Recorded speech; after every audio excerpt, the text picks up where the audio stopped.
Manager looked down on her and kicked her out without knowing who she was, and what happened next shocked him. Jessica Thompson held tightly to her purse strap as she walked toward the most elegant restaurant in New York City. At 28, she had learned that appearances could be deceiving, but she never imagined she'd be judged so quickly on that Tuesday afternoon. It all began when the manager, Michael Peterson, saw her enter the establishment. He took in her simple black dress, small purse, and flat shoes, and immediately decided this woman didn't belong there. Jessica chose a table near the window and sat down calmly. The ambiance was refined, with crystal chandeliers, marble tables, and impeccably dressed waiters. She ordered just a coffee and said she was waiting for someone for a business meeting. Michael approached with confident strides, his chest puffed out and a fake smile on his face. At 32, he had managed the restaurant for 5 years and believed he knew the profile of its clientele well. "Excuse me, miss, but I think there's been a mistake," he said, planting himself beside her table. "This establishment has a specific dress code." Jessica looked up from the menu and met his gaze calmly. "I don't see any issue with my outfit," she replied, keeping her voice steady. "I'm waiting for someone for an important meeting." "Look, I don't know what kind of meeting this is, but this isn't the place for people like you." Michael paused deliberately, letting his prejudice seep into his words. "I suggest you find somewhere more suited to your profile." The other guests began watching the scene with curiosity and discomfort. Jessica felt heat rise to her face, but maintained her composure. She'd been in similar situations before, but never so humiliatingly public. "I have every right to be here," she said, her voice still controlled. "I made a reservation and I'm waiting for my meeting." Michael let out a mocking laugh that echoed through the dining room.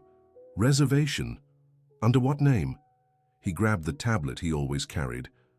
"What's your name?" "Jessica Thompson." He typed quickly and rolled his eyes. "There's no reservation under that name, like I thought. You're lying." The truth was, Jessica had made the reservation under a fake name, part of her strategy to evaluate the place without being recognized. But now she was in a difficult spot. "I might have used another name," she tried to explain. "Oh, sure, now it's another name." Michael raised his voice on purpose, drawing even more attention. "Listen here, Missy. I don't know what kind of scam you're trying to pull, but it won't work. Dear listener, if you're enjoying the story, don't forget to like and subscribe to the channel. It really helps us newcomers out." Now, back to the story. Jessica's embarrassment was visible, but she refused to leave. She had a very important reason for being there and wouldn't give up because of this man's arrogance. "Sir, you're being extremely disrespectful," she said, standing up. "I'm an honest person and have every right to be here." "Right." Michael took a step forward, invading her personal space. "The only right you have is to leave immediately before I call security." An elderly woman at the next table whispered something to her husband, clearly disturbed by the situation. A young couple stopped eating to watch the scene unfold. The once relaxing atmosphere had turned tense and uncomfortable. Jessica looked around and realized all eyes were on her. Her cheeks burned with shame and humiliation. Her hands trembled slightly, but she clenched her fists to hide it. "Fine," she said, grabbing her purse. "I'm leaving, but you should know you're making a terrible mistake." "The only mistake here was you walking in," Michael replied with a malicious smile. "And rest assured, you won't be welcome back." Jessica walked toward the exit with her head held high, trying to maintain her dignity despite the public humiliation. As she passed the reception desk, she took a business card from her purse and placed it on the counter. "When the person I'm waiting for arrives, give them this," she said to the receptionist, who nodded timidly. Michael, who had watched Jessica's entire departure, saw the card and immediately snatched it up.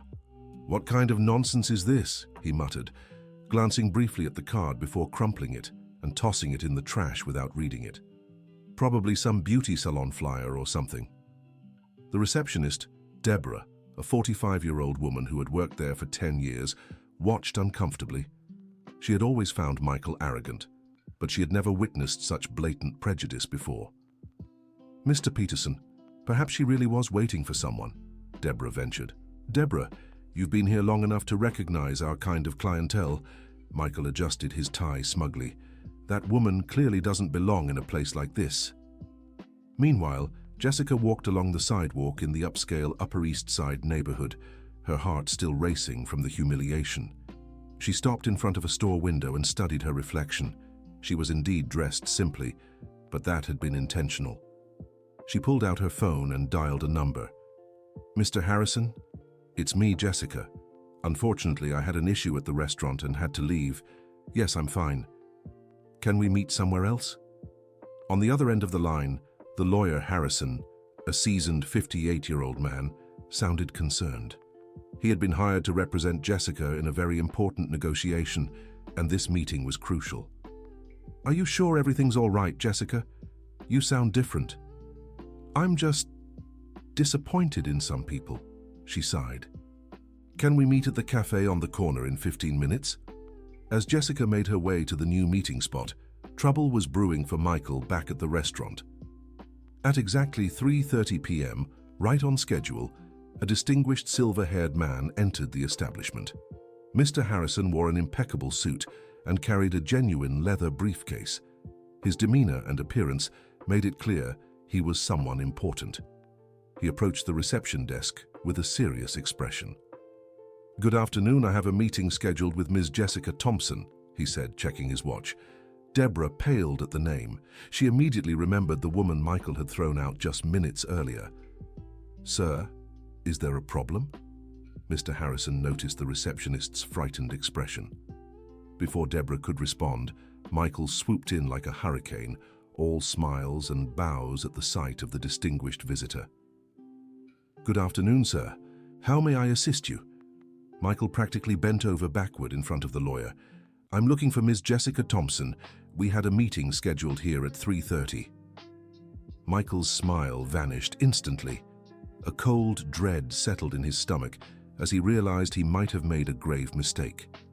"Jessica Thompson," he stammered. What kind of meeting?" "Business. I'm her attorney." Mr. Harrison studied Michael's face carefully. "She's not here." Michael swallowed hard. His mind raced, searching for a way out of this embarrassing situation. "Well, there was a woman here by that name, but she didn't seem like the kind of person who—" "What kind of person?" The lawyer's voice turned icy. I mean, she wasn't dressed appropriately for our establishment and—" "You threw her out?" Mr. Harrison couldn't believe what he was hearing. Deborah, who was watching everything with growing nervousness, decided to step in. "Sir, the young lady left a card before she left," she said, searching through the trash and retrieving the crumpled card. Mr. Harrison took the card, smoothed it out, and read it. His expression changed completely, shifting from irritation to absolute shock. "Good heavens," he murmured, staring straight at Michael. "Do you have any idea who you just threw out of here?" Michael's legs went weak. The lawyer showed him the card, and what he saw made him go completely pale. On the card it read, "Jessica Thompson, Executive Director, Thompson Dining Group and Associates, owner of 23 restaurants in New York City." "No, this can't be," Michael stammered, feeling the world collapse around him. "It can and it is," Mr. Harrison confirmed, pocketing the card. "Ms. Thompson is one of the most influential businesswomen in New York City's dining industry, and you just humiliated her publicly." Michael's blood ran cold. He knew the reputation of the Thompson Dining Group and Associates. It was an empire that had grown exponentially over the last 5 years, known for revolutionizing the fine dining scene in the city. "Sir, I didn't know." He tried to apologize, his voice trembling. "If I had known who she was—" "Ah, but that's exactly the problem," Mr. Harrison interrupted. "You shouldn't treat anyone that way, no matter who they are." Michael realized he had gotten himself into a monumental mess. His career was about to crumble, all because of his prejudice and arrogance. Can I talk to her? Apologize?" he asked desperately. "You can try," the lawyer replied coldly, "but I doubt she'll have any interest in hearing you out." Meanwhile, in a small coffee shop 2 blocks away, Jessica was trying to compose herself after what had just happened. She ordered a chamomile tea and sat at a table in the back of the shop, away from curious eyes. Jessica wasn't a vengeful person by nature, but the humiliation she had endured had reopened old wounds. She remembered her difficult childhood, when her family struggled to make ends meet, and she faced discrimination at school for being one of the few black children in her class. She also remembered her mother, Ms. Jackson, who worked as a cleaner in big offices and would always come home with stories about how her employers treated her. Ms. Jackson had passed away 3 years earlier, but her lessons about dignity and perseverance still echoed in Jessica's mind. Dear listener, if you're enjoying the story, don't forget to like and especially subscribe to the channel. It helps us a lot as we're just starting out. Now back to the story. It was thinking of her mother that had inspired Jessica to create the Thompson Dining Group and Associates. She wanted to prove that a black woman from humble beginnings could achieve success without losing her essence or compromising her values. When Mr. Harrison arrived at the coffee shop, he found Jessica lost in thought, absent-mindedly stirring her tea with a spoon. "Jessica, I'm so sorry about what happened," he said, sitting across from her. "I spoke with the manager. He's terrified." "And he should be," she replied without looking up. "Mr. Harrison, you have no idea how much that hurt me." "I think I can imagine. I have a daughter your age," he said gently. "What do you plan to do?" Jessica finally looked up. Her eyes were red, but her expression was determined. "I plan to teach him a lesson he'll never forget," she said, "but not in the way he expects." Mr. Harrison had known Jessica for 3 years and knew she was a fair woman, but also relentless when necessary. He waited silently for her to explain her plan. "That restaurant is going through financial difficulties, isn't it?" she asked. "Yes, like most in the industry after the pandemic." "Why do you ask?" "Because I have a proposal to make to the owner." Jessica smiled for the first time since leaving the restaurant. "A proposal that will completely change the life of that arrogant manager." The next day, Michael arrived at work with a knot in his stomach. He had spent the entire night sleepless, imagining the possible consequences of his thoughtless act. He knew Jessica Thompson had enough power to ruin his career with a few phone calls. Around 10 a.m., Deborah informed him that the restaurant owner, Mr. Robert Williams, wanted to see him urgently in his office. Robert was a 65-year-old man who had inherited the restaurant from his father and was struggling to keep the business afloat. Over the past 2 years, the financial troubles had worsened, and he was seriously considering selling the establishment. "Michael, have a seat," Robert said without looking up from the papers on his desk. "We need to talk about something very serious." Michael sat in the chair across from the desk, his hands clammy. "I received a call this morning from a businesswoman interested in buying our restaurant," Robert continued. "A very generous offer, actually." That's good, isn't it, sir?" Michael tried to sound optimistic, but his voice betrayed his nerves. "It would be, if not for one small detail." Robert finally looked up and stared at him. "The buyer is the same woman you humiliated yesterday."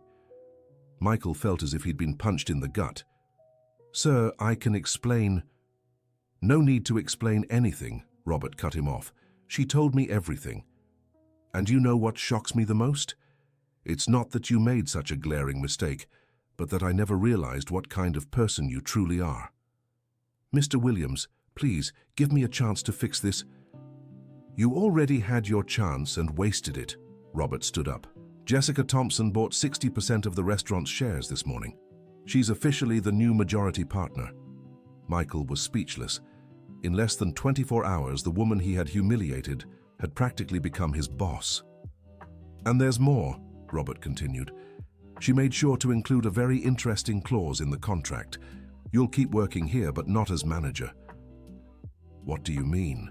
Michael asked, though he already suspected the answer. "You'll work as a general assistant, cleaning, organizing, inventory, and in short, you'll learn the business from the ground up." Michael's humiliation was complete, from manager to general assistant in one day. He wanted to protest, but he knew he had no choice. In tough times, finding another job would be extremely difficult. "For how long?" he asked resignedly. She said it will depend entirely on your behavior and your ability to learn. Robert walked to the window. Michael, I'll be frank with you. Jessica Thompson could have simply sued us for discrimination or spread what happened to the media. Instead, she chose to give us a second chance. You too. That afternoon, Jessica arrived at the restaurant to officially tour the facilities and speak with the staff. She wore a sleek navy blue suit and radiated professional confidence. Michael watched her from the kitchen, where he was learning to organize the ingredient inventory. Seeing her in that space, clearly in control, made him realize just how ridiculous his behavior had been the day before. Jessica gathered all the employees in the main dining area to introduce herself. There were waiters, cooks, cleaners, receptionists, 15 people in total who depended on this job to support their families. Good afternoon, everyone, she began with a warm smile. My name is Jessica Thompson, and starting today, I am the new majority partner of this establishment. The employees exchanged curious glances. Most had heard rumors about what happened to Michael, but no one knew the exact details. I want to make it clear right away that I don't intend to make sudden changes, Jessica continued. My goal is to improve your working conditions, and as a result, the quality of service we offer our customers. One of the cooks, Mrs. Jenkins, a 52-year-old woman who had worked there for 8 years, timidly raised her hand. Go ahead, Mrs. Jenkins, said Jessica, who had memorized everyone's names before the meeting. Are you going to fire Michael? She asked, concerned. Jessica glanced toward the kitchen where Michael pretended to be busy organizing spices. No. Michael will continue working with us, but in a different role. I believe everyone deserves a second chance to learn and grow. Michael felt a mix of relief and shame upon hearing those words. Part of him had hoped Jessica would fire him outright. In a way, that would have been easier to handle than facing the daily humiliation of working under her orders. Any questions? Jessica concluded the presentation. One of the younger waiters, Tyler, 19, hesitantly raised his hand. Ma'am, are you going to change the menu? Jessica smiled, recognizing the genuine concern in the young man's voice. We'll make some gradual improvements, but always listening to your suggestions. After all, you know this place better than anyone. After the meeting, Jessica called Michael into Robert's office for a private conversation. Close the door and sit down, she said, taking her place behind the desk. Michael obeyed, feeling like a student called to the principal's office. I want you to explain to me exactly what was going through your mind yesterday, Jessica began, getting straight to the point. Michael swallowed hard. He had mentally rehearsed several excuses, but under Jessica's piercing gaze, they all seemed hollow and meaningless. I thought you didn't belong in the restaurant, he admitted, avoiding eye contact. Why? She pressed. Because of the way you were dressed. And what else? Michael hesitated. He knew Jessica wanted him to admit the real reason, but that would mean acknowledging his racial prejudice. Please, be honest with me, Jessica said, her voice softer. I can't help you if you're not sincere. Because of the color of your skin, he finally confessed, his voice barely a whisper. I have biases I didn't even realize I had. Jessica nodded slowly. It was the first time someone who had discriminated against her openly admitted the real reason.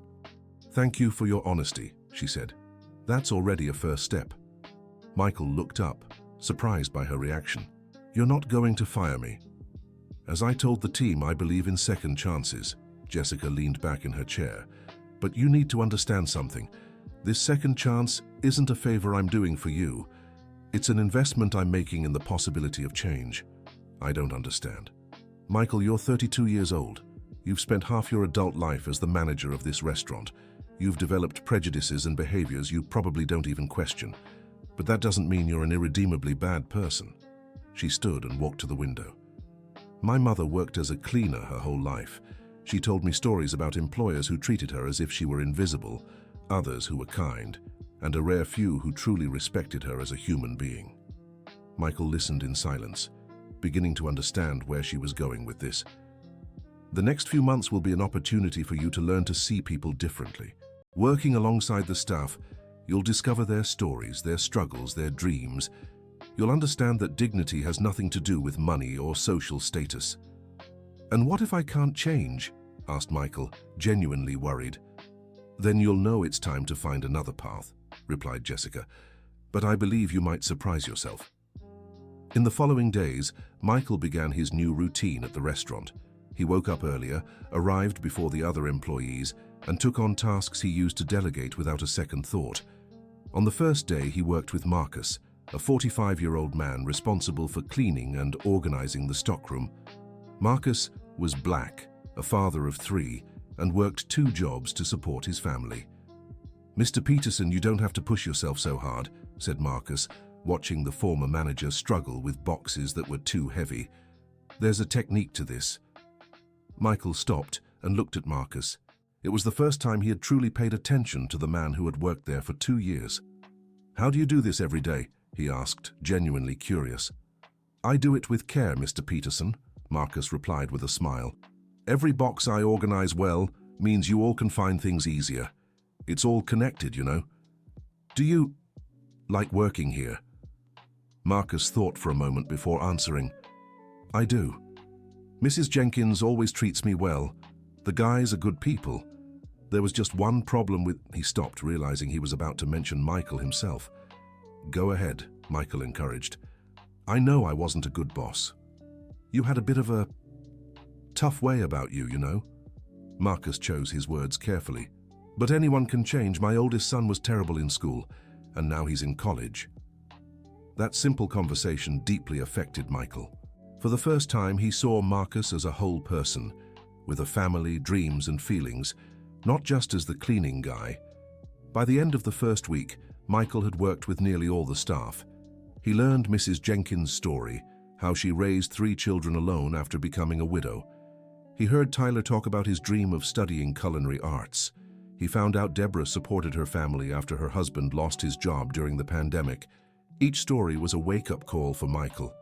He realized that during all those years as a manager, he had treated people like cogs in a machine, not as human beings with lives of their own. On Saturday, Jessica stopped by the restaurant to check on the weekend rush. She found Michael in the kitchen, helping Mrs. Jenkins prep ingredients for dinner. "How's the experience been?" she asked, watching him carefully peel potatoes.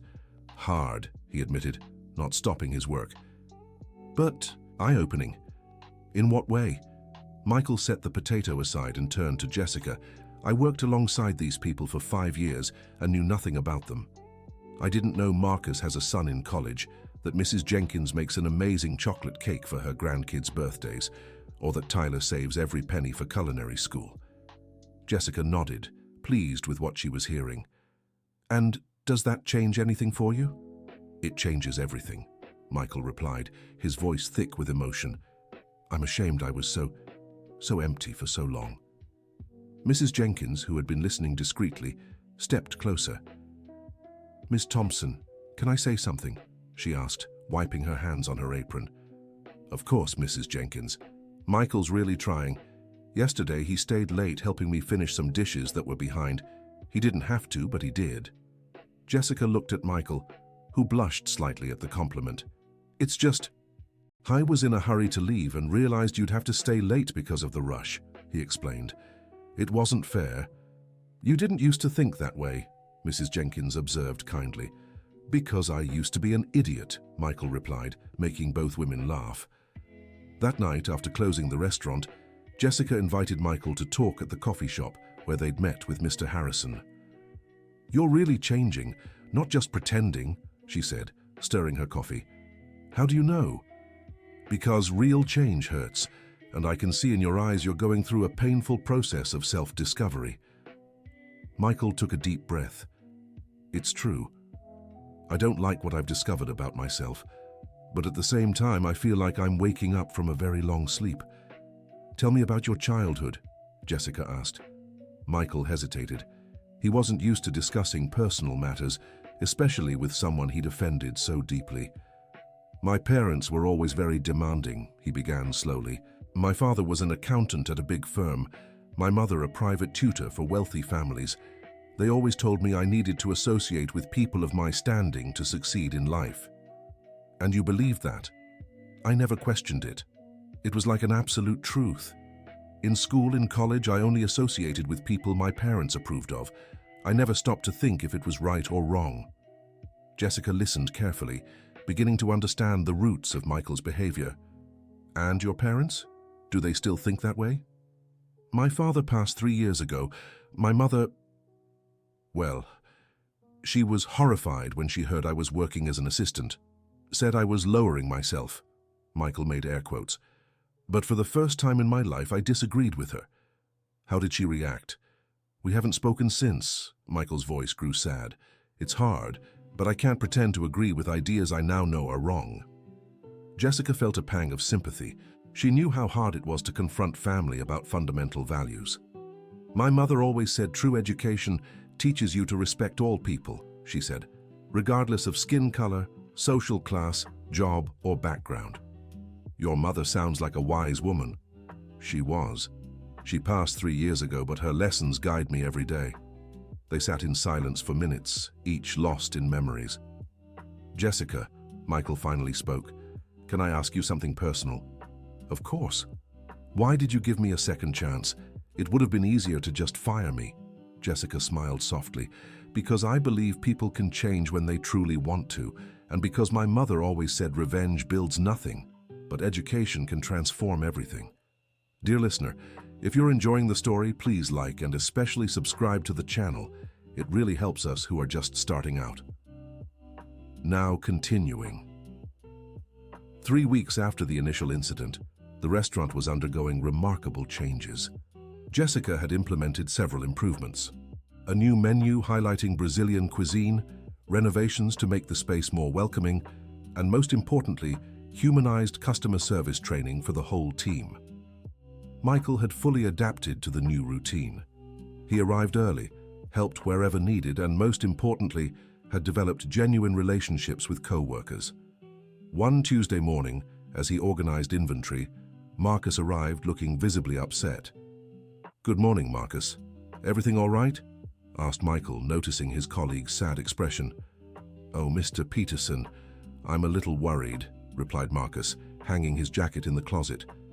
"Do you want to talk about it?" Marcus hesitated. Despite Michael's change, it was still hard for him to open up about personal problems with someone who had once treated him with indifference. "It's my youngest son, Jamal," he finally admitted. "He's struggling in school.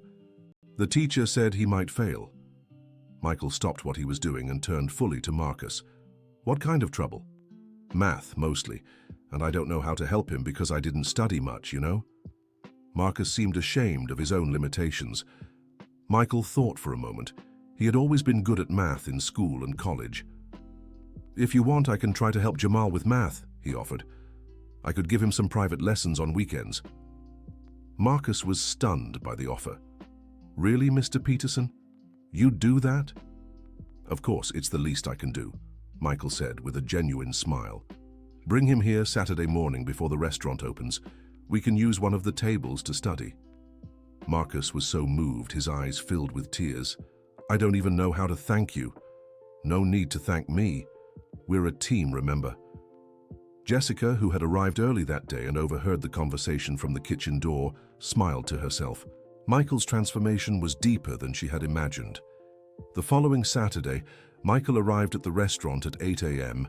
and found Marcus waiting with a boy about 12 years old. "Jamal, this is Mr. Peterson I told you about," Marcus introduced. "He's going to help you with math."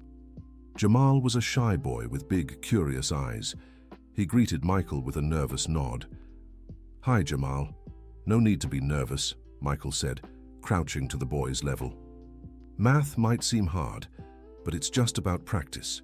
We'll figure out where you're stuck."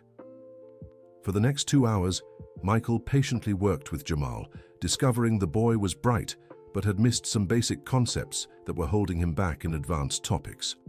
"You're really smart, Jamal," Michael said at the end of the lesson. "You just need to fill in a few gaps." "You really think so?" Jamal asked, eyes shining. "I'm sure. Next week we'll review fractions, and you'll see how much easier it gets." Marcus watched in admiration.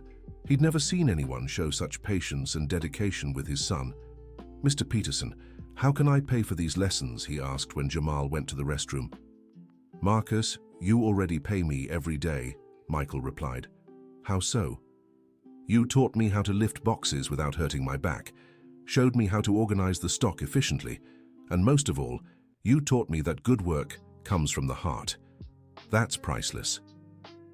That afternoon, Jessica found Michael in the office preparing math exercises for Jamal. "I heard you're giving private lessons," she said, sitting in the chair beside his desk. "Jamal's a very bright kid. He just needed some one-on-one attention," Michael replied, without looking up from the papers. "And how do you feel doing it?" Michael stopped writing and looked at Jessica. "I feel useful, truly. For the first time in a long time, I feel like I'm doing something that really matters." "That's beautiful, Michael. You know what's crazy?" he continued. For 5 years as a manager, I thought I was doing something important. But deep down, I was just following protocols, enforcing rules, trying to impress clients. Note: the translation strictly follows all provided mappings, maintains the original paragraph structure, and preserves the tone and style for the target audience. Now helping Jamal, talking with Marcus, working alongside Mrs. Jenkins, I feel like I'm truly making a difference in people's lives. Jessica was moved by Michael's words. She had believed in his ability to change, but the outcome was exceeding her expectations. "Michael, I need to tell you something," she said, her voice serious. "What is it?" he asked, concerned. "Mr. Williams is thinking about retiring completely. He wants to sell his share of the restaurant to me." "That's good, isn't it? You'll have full control of the business." "Yes, but it means I'll need a general manager to handle day-to-day operations." Michael nodded, assuming Jessica already had someone in mind for the position. "I was thinking of offering the job to you," she said calmly. Michael nearly choked on his own saliva. "Me? But I just got demoted, and for good reason." "Exactly," Jessica smiled. "The Michael from 2 months ago could never be the manager I need. But the Michael today, who knows every employee by name, who understands the importance of each task, who cares about Marcus's son, that Michael could be a real leader. I don't know what to say. You don't have to decide now, think it over. But know the offer stands." That night, Michael went home with his mind racing. He lived alone in a small apartment in Williamsburg, and for the first time in months, he felt truly happy walking through the door. He made a simple dinner and sat on the balcony to consider Jessica's proposal. 6 months ago, he would have accepted immediately, thinking only about the salary and status. Now he worried whether he could handle the responsibility the role deserved. He picked up his phone and dialed a number he hadn't called in a long time. "Hi, Mom," he said when the woman answered. "Michael." Mrs. Peterson's voice was surprised. "I thought you didn't want to talk to me anymore." "I wanted to apologize, Mom, and tell you some things." Over the next hour, Michael told his mother about his new experience at the restaurant, the people he'd met, Jamal and the math lessons, Jessica's offer. "My son, you sound different," Mrs. Peterson said finally. "I am different, Mom, and I'm happy this way." "If you're happy, then I am too." Her voice was emotional. "I'm sorry if I raised you with the wrong ideas about people." "You did the best you knew how at the time," Michael replied warmly. "Now it's my responsibility to be a better person." The next day, Michael arrived at the restaurant with a decision made. He found Jessica in the office, reviewing financial reports. "I accept," he said without preamble. "Accept what?" Jessica asked, looking up from the papers. "The offer to be general manager, but with one condition." "What?"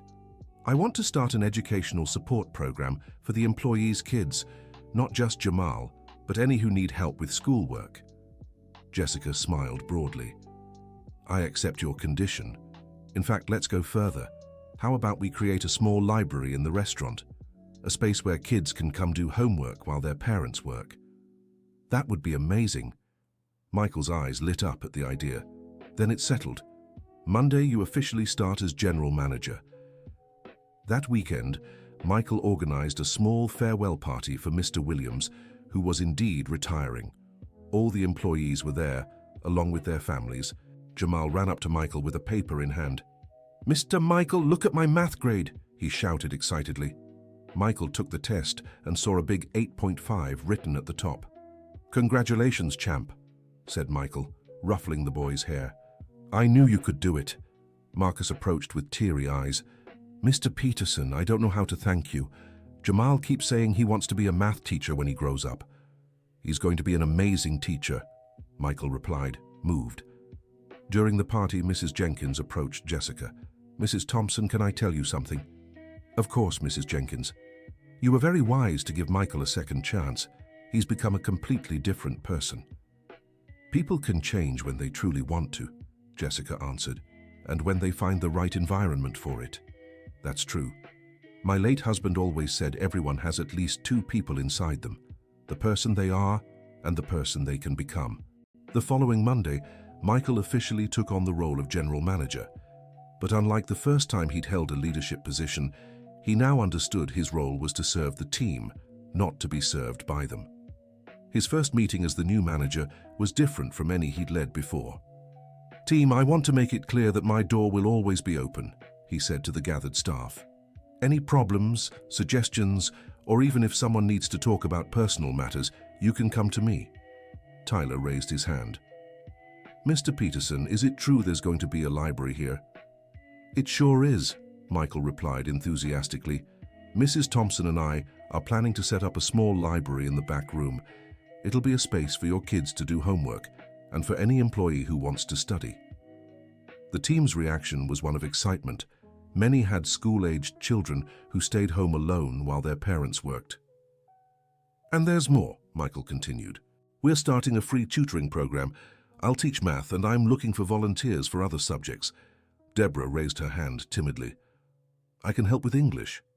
I studied teaching before I got married." "Perfect," Michael exclaimed. "Anyone else?" To his surprise, several employees offered to help with different subjects. The idea was creating a real community support network within the restaurant. 2 weeks later, the library was ready. It was a small but cozy space, with shelves full of donated books, study tables, and a bulletin board where kids could display their schoolwork. On opening day, Jessica made sure to be there. She found Michael helping an 8-year-old girl with an English exercise. "How does it feel to be manager again?" she asked when the girl went off to play with the other kids. "Different," Michael replied, watching the children laugh and play. "Before I thought being a manager meant giving orders. Now I understand it means taking care of people. And you're doing it very well," Jessica said proudly. "The restaurant has never run so smoothly, and most importantly, it's never had such a harmonious atmosphere. It's because now everyone feels valued. When you treat people as whole human beings, they give their best." Just then, Marcus walked into the library with Jamal and 2 more of his sons. "Mr. Peterson, these are my other boys, Deshaun, 14, and Malik, 10. He introduced them proudly. "Nice to meet you, boys," Michael said, shaking each of their hands. "Jamal's told me a lot about you."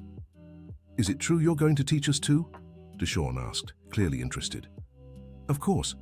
What subjects do you need help with?"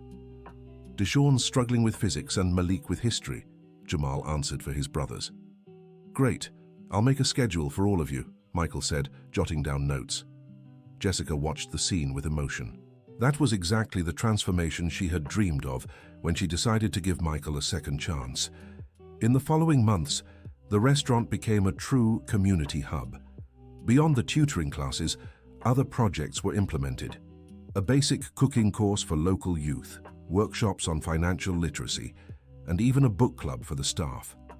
Michael had become not just an efficient manager, but a true community leader. He organized events, mediated conflicts, and was always available to help those in need. One Friday afternoon, 6 months after taking on the new role, Michael was in the office when he received an unexpected call. "Michael Peterson," said the woman's voice on the other end. "Yes, speaking." "My name is Amanda Brown. I'm a journalist with Management and People magazine. We'd like to do a feature on the social project you've developed at the restaurant." Michael was surprised. He hadn't thought about publicizing the work they were doing. "How did you hear about our project?" "One of the mothers whose child is in the tutoring program works at our office.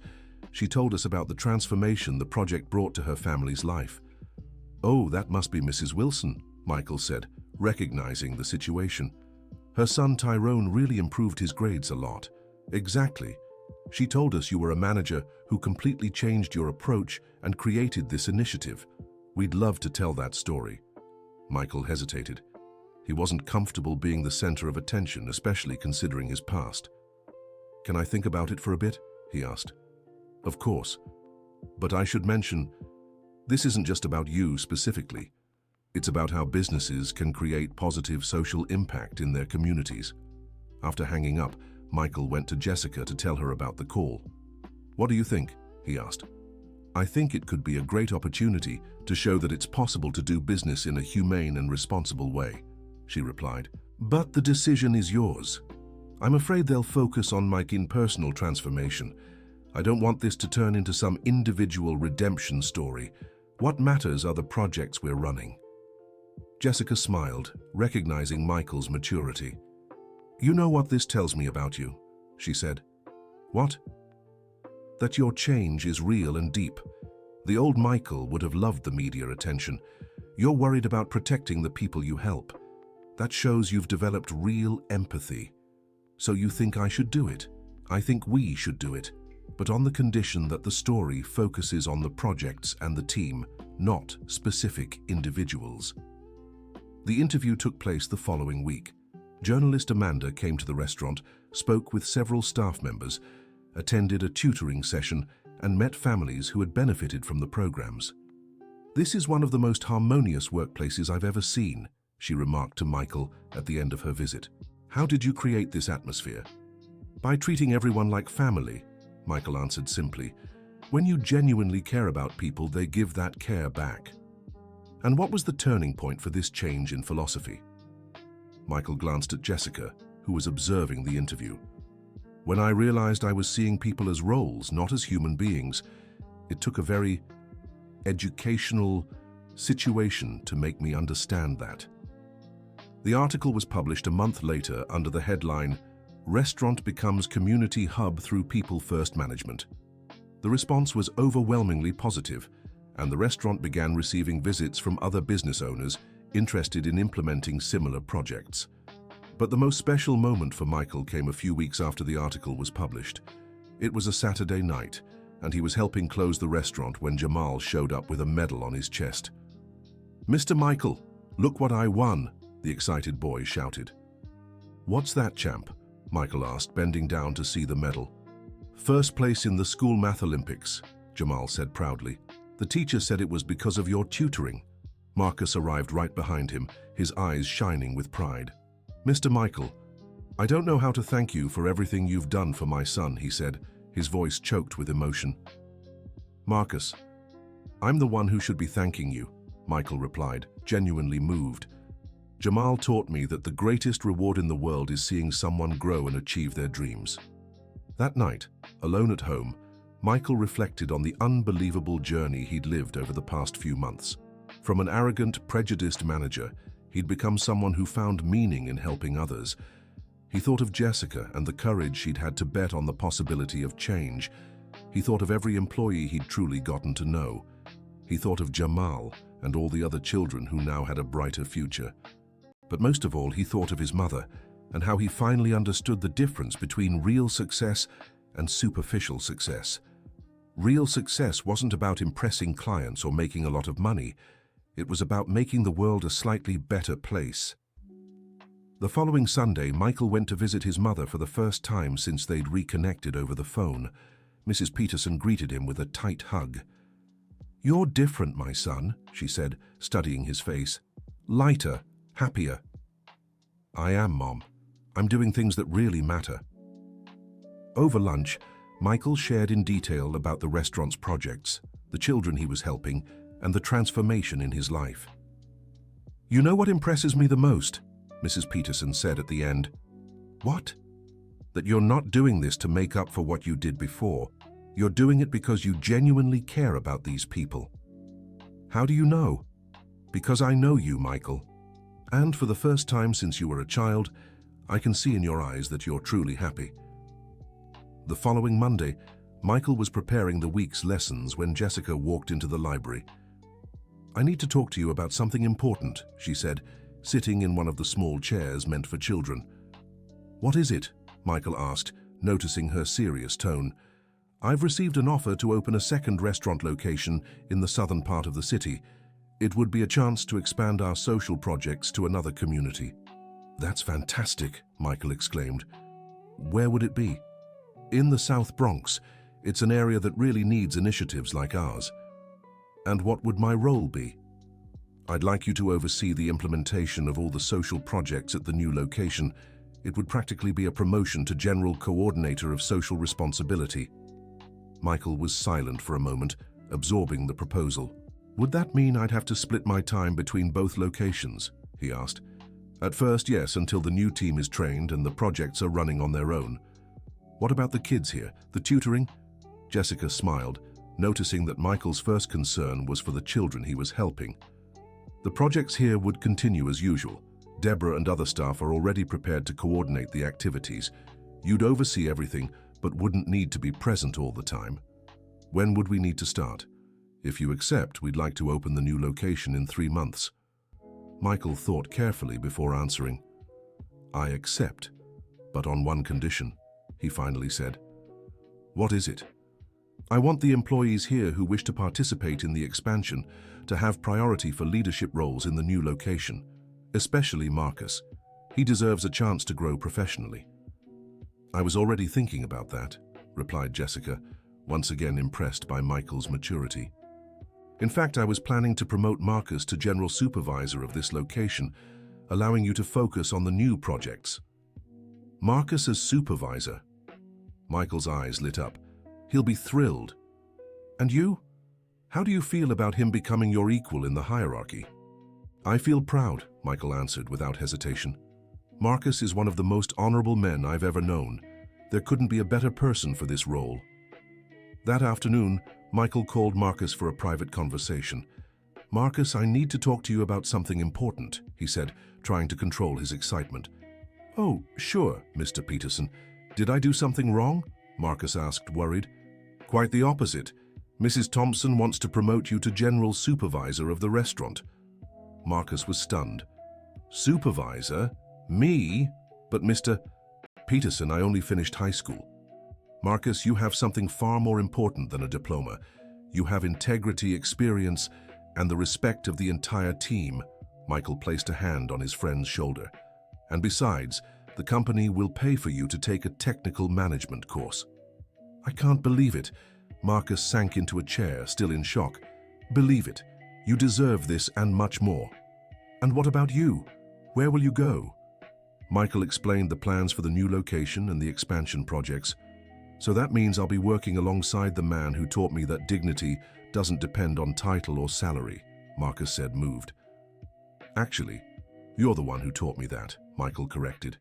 The two men embraced, sealing not just a professional partnership, but a true friendship born of mutual respect. The end of the story. So, what did you think of this story of transformation and second chances? Do you think Michael truly changed, or was it just self-interest? Share your thoughts in the comments and tell us if you've ever witnessed a similar situation. Don't forget to like and subscribe to the channel so you don't miss other heartwarming stories like this one.